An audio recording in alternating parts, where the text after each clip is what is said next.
Pentagon Chief Pete Hegseth and his top general Dan Caine were on Capitol Hill today to face their first grilling from U.S. lawmakers since the Iran war began. The hearing before the House Armed Services Committee comes as the Trump administration is asking for $1.5 trillion for next year's military budget. Now, that's the biggest year-on-year increase in defense spending since World War II. It is a bold request in the midst of Donald Trump's unpopular war of choice in the Middle East, a conflict that's burning through munitions and money. The war has cost the American taxpayer $25 billion so far.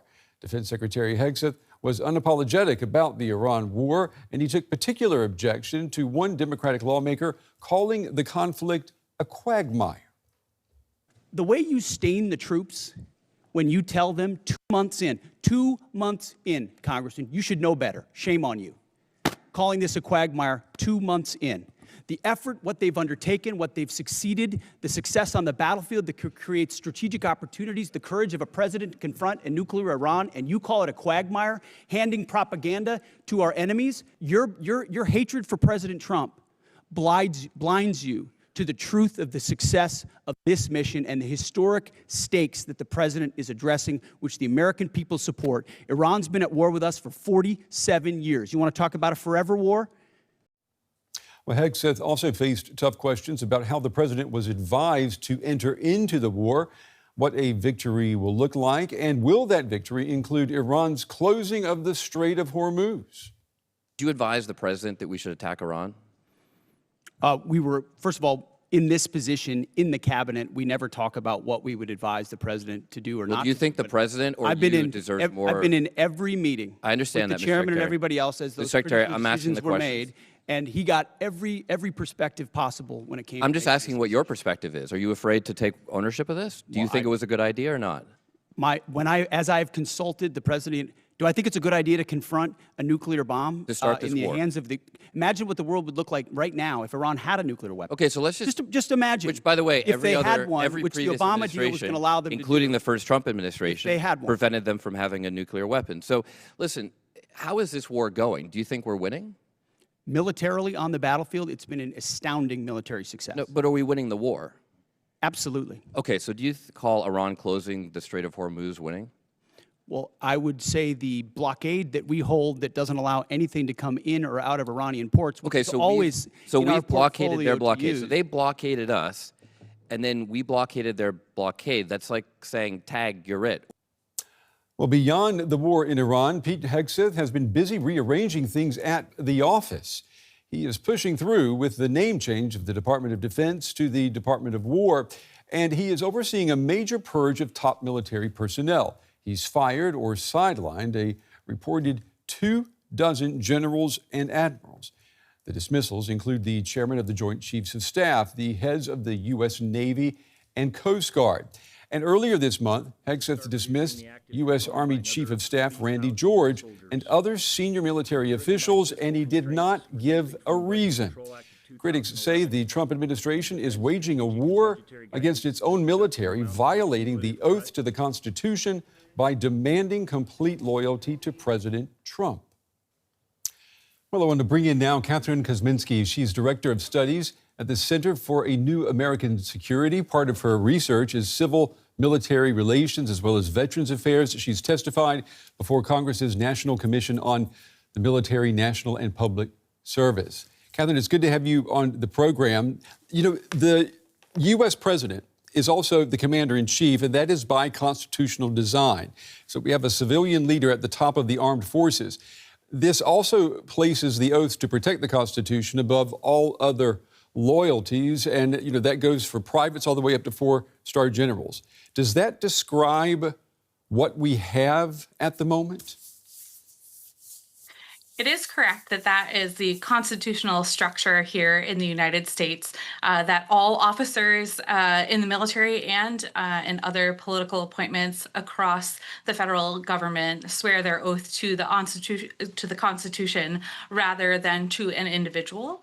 The United States has a long history of focusing our oaths on the Constitution and the idea of America as opposed to an individual person. So it distinguished us when we broke away from Great Britain back in 1776.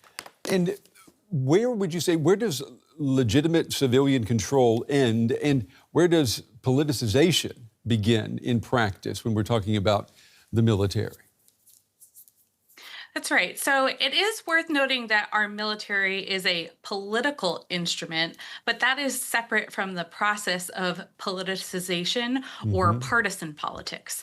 The military competes with other parts of the federal government for resourcing. Certainly, we see competition between the Army, the Navy, and the Air Force for resourcing, and that's long been a feature, not a bug, of the U.S. system. But where the professional military ethic within the uniformed military side of our government structure has always focused is staying out of partisan politics, of supporting one administration's policies or another. And in part, that's because military careers, especially for our most senior officers and enlisted, are very long. Those who are serving as general officers currently began their careers 5 administrations or further ago. And we've seen a changeover in Democratic and Republican administrations over that period of time. And we want a competent professional military, regardless of who's in office.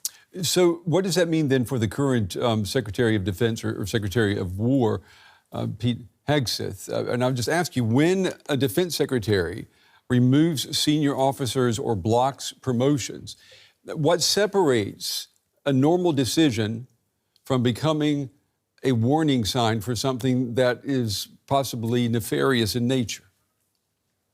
I think one of the most complicated things about civil-military relations in the United States, yes, we have the Constitution, we have legal structures and policies, but it's fundamentally run on norms. And so when norms change, it can be a signal to citizens of the U.S. to pay attention. Now, the Secretary of Defense and the President have the unilateral authority to fire individuals who are serving at the senior-most military ranks. That is a power that rests in them uniquely. But the questions that Congress is currently asking of the Secretary about the motivations for firings is the appropriate civilian versus civilian oversight and kind of tension point to keep norms in check. The question will be who is nominated to replace individuals who were in those positions and on what criteria were they being judged and evaluated in order to be nominated to backfill these positions. And that's where Congress has quite a bit of authority. Yeah, and that's where we're getting all the controversy at the moment. And I'm wondering, what signal then do these kinds of controversial personnel decisions, what kind of signal do they send to officers about how to advance their careers in the military? It's a big norm that a lot of Americans are questioning if that's being challenged right now, if the commitment is instead of to upholding the oath to the Constitution and a track record of high performance is being replaced by any kind of loyalty pledge to a particular administration or a particular leader. Now, I will say, given that general officers build their careers over the course of more than 30, if not 40 years of service, that anyone who's being considered in these roles now does have a demonstrated portfolio of experience and performance.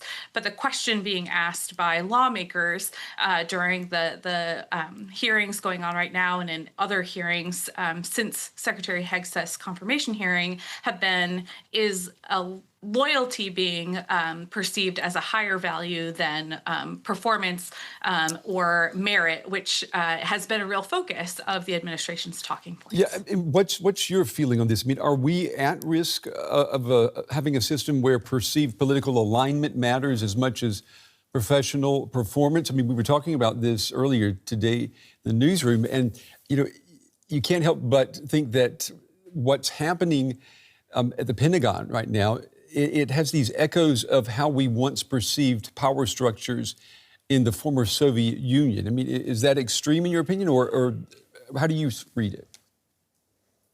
I think the biggest protective factor in this particular relationship between civilian leadership and military leadership is that the military has a very strict code of professional ethic within itself that's very much internalized by those who serve. And so while we may be disturbed by political rhetoric by civilian leaders, I still have a tremendous amount of faith in the uniformed leaders and the careers that they've built to get to this point where they're being considered.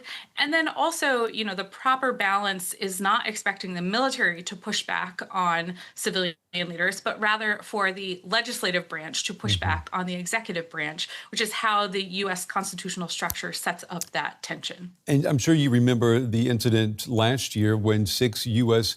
Democratic lawmakers used a video to remind soldiers of their obligation to refuse unlawful orders. I mean, it was a video, you know, stating the facts. And the Trump administration did not like this, and these lawmakers were even accused of doing seditious things.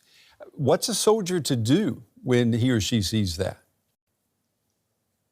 Again, I heed back to my faith and trust and where the United States population should have a high degree of faith and trust in our uniformed leaders and in everyone throughout the ranks. I think it's worth noting that despite the fact that the National Guard, for example, has been deployed in American cities, which could be a very tense encounter between populations and the National Guard, that we haven't had a single incident where a National Guardsman who has acted outside the scope of their professional bounds.